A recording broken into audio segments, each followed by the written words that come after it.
Anybody can preach. You can leave a Bible school and become a great preacher.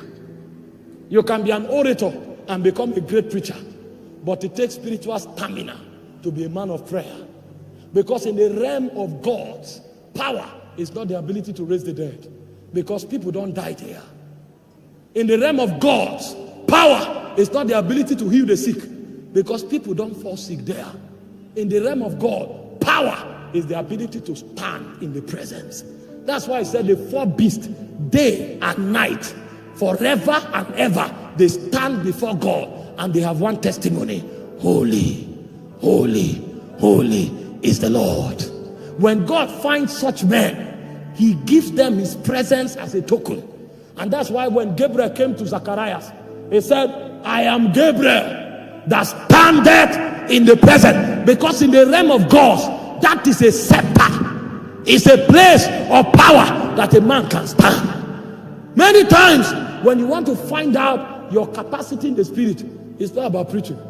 You can preach a series for 4 weeks, but go and stand before God for 10 hours.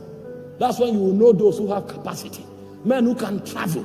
Because when you want to stand in the presence, it's like ascending the mountains of God. Many times Moses will climb Sinai for 40 days.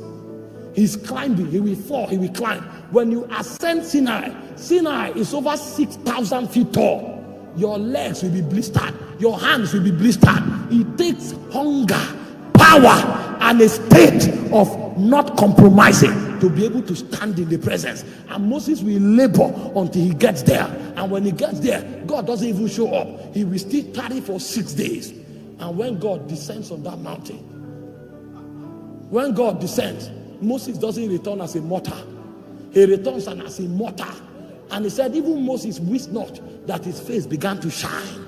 He had paid too many prices for God not to allocate a measure of his presence to him as a weapon. When Moses walks through a city, his word is law. With a staff, he could part the Red Sea. He had become a creature that could not be explained because of the texture of encounters that he paid the price for. He went through prayer. He tarried on the mountain until God appeared. There are men who will hold on to him and say, I will not let you go. I will not. His stamina in the spirit.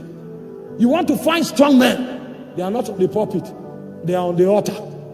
Anybody can be on the pulpit. But when you find men on the altar, they are genuine men. He said the priest must put wood on it every morning. The fire on the altar must not be put out. The reason our Christianity is weak and psychological is because we don't have men of prayer. When men build capacity on the altar, it will be commonplace. When you come to such meetings, you won't find sick people. Because when they stay in the presence for long, their body, the molecular structure of their body will be altered. When they stay, when you can't talk to that kind of church, because nobody will be naive. When you are talking about the spirit realm, they know, because that's their everyday life. You can't come and say, an angel appear, they live there. And if you begin to lie, they will look at you like this. They will know you are a joker. Because even the realm where they are sent to, you have not reached there. The church that God is raising is a praying church. Because very soon, our meetings will not be in auditoriums. It will be in the spirit. The witches have gone too far. Witches enter meetings through trees. They knew how to travel to the spirit realm. And today, we are still struggling, trying to get things done in the flesh. Meanwhile, our counterparts in the negative supernatural have gone far. When they go for their meetings, they don't carry cars there. They appear. They appear in the meeting. And it's not a testimony.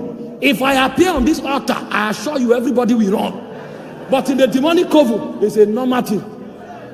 They know the spirit realm. Some people, they pray a whole year to encounter the devil. When you tell believers, let's go on 40 days fasting, they say, what? What do you mean? That's why we are weak. We have no power in the spirit. In the demonic realm, even the least in the demonic coven comes to the meeting by teleporting. And we today, we are still quoting Philip went to Samaria. Philip and the Holy Ghost took him to Azotot. Because of where we are in spiritual economy, we have not graduated because we don't have men to pay the price. We don't have men. You say you are a young man and you have no power in the spirit. What is your strength for? He said, I write unto you young men because you are strong. The word of the Lord abides in you. You have overcome the evil one. Today, young men are still looking for direction. How can you be looking for direction? Your prime. This is your prime. How can you be seeking direction? You should have ascended the mountain and you know your future. That no false prophet can come to deceive you. When they talk to you, look at them and say, sir, I know where I'm going. I wasn't told by a man. I saw it in the mountain. I can tell you where I will be in the next 30 years. I saw it. That's the beauty of young men. They know where to deploy their strength. And when a young man comes out, the glory of a young man is the glory of the spirit that he carries, the power that he mirrors. When you want to find young men, you should find them on the altar. That's when there is a hope for a generation. Not young men that talk and back different kinds of haircut and they have followers on Facebook. We need men that can change things on the altar. Then you know that a generation has hope. When young men gather, it's not gossip. Unfortunately, our generation today, when young men gather, they are either talking football or they are gossiping. And they can talk about Chelsea and Man United for 10 hours. That's why we are oblivion in the spirit. We are oblivious of spiritual things. It's a shame that you find 1,000 Christians and you can't find 20 of them that can walk in the spirit comfortably. It means our Christianity has not begun to touch matters of eternity. Our pursuits are wrong and our motivations are not serviced. In the day of the power of God, men will walk in the realm of encounters, because prayer will become the breath that they breathe. That's why even in the soccer way, Jeremiah was prophesying. He no longer live by bread. There is another economy that powers him. There's another economy.